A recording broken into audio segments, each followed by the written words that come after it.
ನಮಸ್ಕಾರ ವೀಕ್ಷಕರೇ, knowledge house YouTube channel ತಮಗೆಲ್ಲ ಸ್ವಾಗತ. ಆಧಾರ್ ಕಾರ್ಡ್ ಅಪ್ಡೇಟ್ ಮಾಡೋದು ಹೇಗೆ?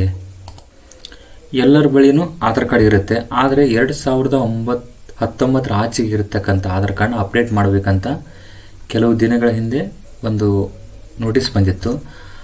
ಅದು ಲಾಸ್ಟ್ ಡೇಟು ಡಿಸೆಂಬರ್ 12 ಅಂತ ಹೇಳಿದರು. ಬಟ್ ಅದು ಪೋಸ್ಟ್ಪೋನ್ ಆಗಿದೆ, ಇಲ್ಲಿವರೆಗೂ ಪೋಸ್ಟ್ಪೋನ್ ಆಗಿದೆ. ಮತ್ತು ಅದನ್ನು ಅಪ್ಡೇಟ್ ಮಾಡೋದು ಹೇಗೆ ಅಂತ ಈ ವಿಡಿಯೋದಲ್ಲಿ ಸಂಪೂರ್ಣವಾಗಿ ನೋಡೋಣ ಬನ್ನಿ. ಸ್ವತಃ ನೀವೇ ನಿಮ್ಮ ಮೊಬೈಲು, ಲ್ಯಾಪ್ಟಾಪು, ಕಂಪ್ಯೂಟರ್ ಕೂಡ ಫ್ರೀಯಾಗಿ ನೀವು ಇದನ್ನು ಅಪ್ಡೇಟ್ ಮಾಡಬಹುದು. ಯಾವ ರೀತಿ ಅಪ್ಡೇಟ್ ಮಾಡೋದು ನೋಡಿ.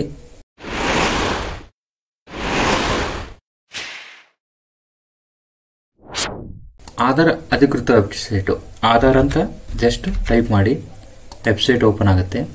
ಈ ರೀತಿ ಬಂದಾಗ ಇಲ್ಲಿ ನೋಡಿ language selection unique identification authority ಅಂತ ಇದೆ. ಇದ್ರ ಮೇಲೆ ಜಸ್ಟ್ ಕ್ಲಿಕ್ ಮಾಡಿ. ಈ ರೀತಿ ಬರುತ್ತೆ. ನಿಮ್ಗೆ ಯಾವ ಭಾಷೆ ಬೇಕು ಆ ಭಾಷೆನ ಆಯ್ಕೆ ಮಾಡ್ಕೊಳ್ಳಿ. ನಾನು ಇಂಗ್ಲೀಷ್ ತೊಗೊತಾ ಇದ್ದೀನಿ, ಕನ್ನಡದಲ್ಲಿ ಬೇಕಾದ್ರೂ ತೊಗೋಬೋದು, ಏನು ಸಮಸ್ಯೆ ಇಲ್ಲ. ಈ ರೀತಿ ಓಪನ್ ಆಗುತ್ತೆ. ಈ ರೀತಿ ಓಪನ್ ಆದಾಗ ಇಲ್ಲಿ ನೋಡಿ, ಇಲ್ಲಿ ಸರ್ವರ್ ಸ್ವಲ್ಪ ಸ್ಲೋ ಇದೆ. ಇದು ಇಲ್ಲಿ ರೆಡ್ ಮಾರ್ಕ್ ಆಗ್ತಾ ಇದೆ, ಇದನ್ನು ಕ್ಯಾನ್ಸಲ್ ಮಾಡಿ.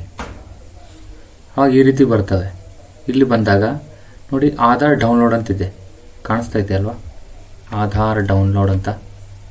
ಇಲ್ಲಿ ಆಧಾರ್ ಮೊಬೈಲ್ ನಂಬರ್ ಯಾವ್ದು ಚೆಕ್ ಮಾಡ್ಬೋದು, ಬೇರೆ ಬೇರೆ ಆಪ್ಷನ್ಸ್ ಎಲ್ಲ ಇದ್ದಾವೆ. ಇಲ್ಲಿ ನೀವು ಆಧಾರ್ ಡೌನ್ಲೋಡ್ ಅಂತಿದೆಯಲ್ಲ, ಅದ್ರ ಮೇಲೆ ಜಸ್ಟ್ ಕ್ಲಿಕ್ ಮಾಡಿ. ಆಗ ಈ ರೀತಿ ಬರುತ್ತೆ. ಆವಾಗ ಲಾಗಿನ್ ಅಂತಿರುತ್ತೆ ಇದೆಯಲ್ಲ, ಇದ್ರ ಮೇಲೆ ಜಸ್ಟ್ ಕ್ಲಿಕ್ ಮಾಡಿ. ಈ ರೀತಿ ಬರುತ್ತೆ. ಇಲ್ಲಿ ನಿಮ್ಮ ಆಧಾರ್ ಕಾರ್ಡ್ ನಂಬರ್ನ ಹಾಕಿ. ಆಧಾರ್ ಕಾರ್ಡ್ನ ಪಕ್ಕದಲ್ಲಿ ಇಟ್ಕೊಂಡು ನಂಬರ್ ಹಾಕಿ. ನಾನು ಆಧಾರ್ ಕಾರ್ಡ್ ನಂಬರ್ ಹಾಕ್ತಾ ಇದ್ದೀನಿ. ನಂತರ ಕ್ಯಾಪ್ಚನ ಎಂಟ್ರಿ ಮಾಡಿ. ಇದು 0 0 1 ಗೊತ್ತಾಗಲ್ಲ ಒಂದು ಸಂದರ್ಭದಲ್ಲಿ. ಆವಾಗ ನೀವು ಇಲ್ಲೇ ಇದನ್ನು ತಗೊಳ್ಳಿ ನೋಡಿ, UIZMJ. OTP ಸೆಂಡ್ ಮಾಡಿ. OTP ಕ್ಯಾಪ್ಚರ್ ಡಸ್ ನಾಟ್ ಅಂತ ಬರುತ್ತೆ. ಕ್ಯಾಪ್ಚ ಕರೆಕ್ಟು ಇದಾಗಿಲ್ಲ, ನಾನು ಮತ್ತೊಂದು ಹಾಕ್ತಾ ಇದ್ದೀನಿ ನೋಡಿ, KI ಸೆಂಡ್ OTP ಅಂತ ಕೊಡಿ. ಇಲ್ಲಿ OTP ಹೋಯ್ತು ನೋಡಿ, OTP ಬಂತು. OTP ಹಾಕ್ತಾ ಇದ್ದೀನಿ ನಾನು. ಅಲ್ಲಿ ಲಾಗಿನ್ ಅಂತ ಇರುತ್ತಲ್ಲ, ಅದ್ರ ಮೇಲೆ ಜಸ್ಟ್ ಕ್ಲಿಕ್ ಮಾಡಿ. ಒಮ್ಮೊಮ್ಮೆ ಸರ್ವರ್ ಬ್ಯುಸಿ ಇರುತ್ತೆ, ಒಮ್ಮೆ ಸರಿಯಾಗಿ ಕರೆಕ್ಟ್ ಇತ್ತು ಅಂದರೆ ತಗೊಳುತ್ತೆ. ಇಲ್ಲಿ ಬಂತು ನೋಡಿ, ಈ ರೀತಿ ಬರುತ್ತೆ. This server is free for cost till 14/3/2024. 14 March 3 ಇದು ಫ್ರೀ ಇದೆ. ಅಂದರೆ ಅಲ್ಲಿವರೆಗೂ ಪೋಸ್ಟ್ಪೋನ್ ಮಾಡಿದ್ದಾರೆ. ನೀವು ಅಲ್ಲಿವರೆಗೂ ನೀವು ಫ್ರೀಯಾಗಿ ಅರ್ಜಿನ ಸಲ್ಲಿಸ್ಬೋದು. ಈಗ ಅದರ ಮೇಲೆ ಜಸ್ಟ್ ಕ್ಲಿಕ್ ಮಾಡಿ. ಈ ರೀತಿ ಬರುತ್ತೆ. ಮತ್ತು ಇಲ್ಲಿ ನೆಕ್ಸ್ಟ್ ಅಂತಿದೆ ನೋಡಿ, ಇದ್ರ ಮೇಲೆ ಕ್ಲಿಕ್ ಮಾಡಿ. ನಂತರ ನೆಕ್ಸ್ಟ್ ಅಂತ ಕೊಡಿ. ಆ ಹೆಸರು ಶೋ ಆಗುತ್ತೆ. ಈ ರೀತಿ ನೋಡ್ಕೊಂಡು ಇದ್ರ ಮೇಲೆ ಕ್ಲಿಕ್ ಮಾಡಿ. ನಂತರ ನೆಕ್ಸ್ಟ್ ಅಂತ ಕೊಡಿ. ಆಮೇಲೆ ಈ ರೀತಿ ಬರುತ್ತೆ. ಇಲ್ಲಿ ನೋಡಿ 2 ರೀತಿ ಡಾಕ್ಯುಮೆಂಟ್ಸ್ ಬೇಕು. ಇಲ್ಲಿ ಕೇಳಿದರೆ document size should be less than 2 MB. 2 documents ಬೇಕಾಗುತ್ತೆ. ಯಾವ ಡಾಕ್ಯುಮೆಂಟ್ಸ್ ಬೇಕು ಇಲ್ಲಿ ಕೊಟ್ಟಿದ್ದಾರೆ, ಅವರು ಇಷ್ಟಕ್ಕೊಂದು ಡಾಕ್ಯುಮೆಂಟ್ಸ್ ಕೊಟ್ಟಿದ್ದಾರೆ. Driving licence, gender, medical certificate, government, Indian passport, Kisan photography passbook, mark sheet, education ಬೋರ್ಡ್ದು, ಮ್ಯಾರೇಜ್ ಸರ್ಟಿಫಿಕೇಟು ಮತ್ತು ಪ್ಯಾನ್ ಕಾರ್ಡು, ಪೆನ್ಷನ್ನು ಏನೇನು ಇದೆ ನೋಡಿ. ಈ ರೀತಿ ರೇಷನ್ ಕಾರ್ಡು, ಒಂದು ರೇಷನ್ ಕಾರ್ಡ್ ತೊಗೊತೀನಿ. ಇವಾಗ ನಾನು ರೇಷನ್ ಕಾರ್ಡ್ ಸ್ಕ್ಯಾನ್ ಮಾಡಿ ಇಟ್ಕೊಂಡಿದ್ದೀನಿ. ಈಗ ಸೆಲೆಕ್ಟ್ ಅಂತ ತಗೊಳ್ಳಿ. ಈ ರೀತಿ ಬರುತ್ತೆ. ಇಲ್ಲಿ ರೇಷನ್ ಕಾರ್ಡು ನಾನು ಸ್ಕ್ಯಾನ್ ಮಾಡಿ ಇಟ್ಕೊಂಡಿದ್ದೀನಿ, ಅದನ್ನು ಹಾಕ್ತಾ ಇದ್ದೀನಿ. ಹಾಕಿ ನೋಡಿ, PDF ಇಲ್ಲಿದೆ. ಮತ್ತು ಇನ್ನೊಂದು ಡಾಕ್ಯುಮೆಂಟ್ಸ್ ಇಟ್ಕೊಂಡಿದ್ದೀನಿ, ಬ್ಯಾಂಕ್ ಬುಕ್ಕು,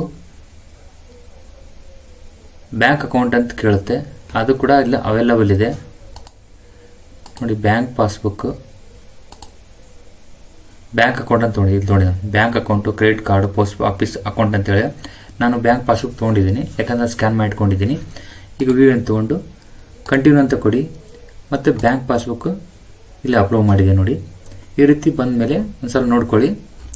ನಂತರ ಇದ್ರ ಮೇಲೆ here by give my consist that the information document provided upload by me may be subjected to verification at any stage by the government. ಇದ್ರ ಮೇಲೆ ಜಸ್ಟ್ ಕ್ಲಿಕ್ ಮಾಡಿ.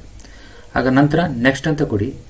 ಇಲ್ಲಿ ಕೇಳುತ್ತೆ, please confirm your demographic details in the documents exactly matches with the demography details in Aadhaar ಅಂತಿದೆ. Okay ಕೊಡಿ. ಮತ್ತು server ತಿರುಗುತ್ತೆ. ಒಮ್ಮೆ server busy ಇರುತ್ತೆ. ಇದು ಆಧಾರ್ ಕಾರ್ಡ್ ಹೇಗೆ this server is free of cost till 14/3 ಅಂತ ಕೊಟ್ಟಿದೆ, ಅದು ಆಗಲು ಕೊಟ್ಟಿದ್ದೆ. ಸಬ್ಮಿಟ್ ಮೇಲೆ ಕ್ಲಿಕ್ ಮಾಡಿ ನೋಡಿ, ಇಲ್ಲಿ ತೋರಿಸ್ತಾ ಇದೆ ಎಷ್ಟು ಬಿಟ್ ಟೈಮ್ 13 ಸೆಕೆಂಡ್ ಆಯಿತು. ಈ ರೀತಿ ಪಾಸ್ ಮಾರ್ಕ್ ಬರಬೇಕು ಅಂದರೆ ಆಯಿತು ಅಂತ. ಇಲ್ಲೇ ಡೌನ್ಲೋಡ್ ಅಕ್ಲಾಮೆಂಟ್ ಅಂತಿದೆ, ಅದ್ರ ಮೇಲೆ ಕ್ಲಿಕ್ ಮಾಡಿ. ಇಲ್ಲಿ ಅಕ್ಲಾಮೆಂಟ್ ಡೌನ್ಲೋಡ್ ಆಯಿತು. ಇಲ್ಲಿ ನೋಡಿ, ಇಲ್ಲಿ ಬಂತು ನೋಡಿ ಪ್ರಿಂಟು. ಈ ರೀತಿ ಪ್ರಿಂಟ್ ಬಂದು ಫೈನಲ್ ಮುಗೀತು ಅಂತ ಅರ್ಥ. ಇದನ್ನು ಬೇಕಾದ್ರೆ ಒಂದು ಪ್ರಿಂಟ್ ತೊಗೊಳ್ಳಿ ಅಥವಾ ಸೇವ್ ಮಾಡಿದ್ರೆ ಇಟ್ಕೊಳ್ಳಿ. ಸೇವ್ ಅಂತ ಕೊಡ್ತೀನಿ, ಅಲ್ಲಿ ಸೇವ್ ಮಾಡ್ತೀನಿ ನಾನು. ಅಲ್ಲೇ ಇಷ್ಟು ಮಾಡಿದರೆ ಅದು ಕಂಪ್ಲೀಟ್ ಆಯ್ತಂತ. ಇದಿಷ್ಟು ಸ್ನೇಹಿತರೆ ಆಧಾರ್ ಕಾರ್ಡ್ ಅಪ್ಡೇಟ್ ಮಾಡೋದು ಹೇಗೆ ಅಂತ. ಈ ವಿಚಾರ ನಿಮಗೆ ಮೊದಲೇ ಗೊತ್ತಿತ್ತು ಅಂತ ಅನ್ಕೋತೀನಿ.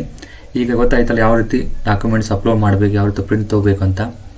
ಈ ವಿಡಿಯೋ ನಿಮಗೆ ಇಷ್ಟ ಆಗಿದ್ದರೆ ಒಂದು ಲೈಕ್ ಮಾಡಿ ಮತ್ತು ತಪ್ಪದೆ ನಮ್ಮ ಯೂಟ್ಯೂಬ್ ವಿಡಿಯೋಗೆ ನೋಡಿ ಮತ್ತು ಸಬ್ಸ್ಕ್ರೈಬ್ ಮಾಡ್ಕೊಳ್ಳಿ. ಇಂಥದ್ದೇ ಮತ್ತೊಂದು ವಿಡಿಯೋದಲ್ಲಿ ಮತ್ತೆ ಭೇಟಿ ಆಗ್ತೀನಿ.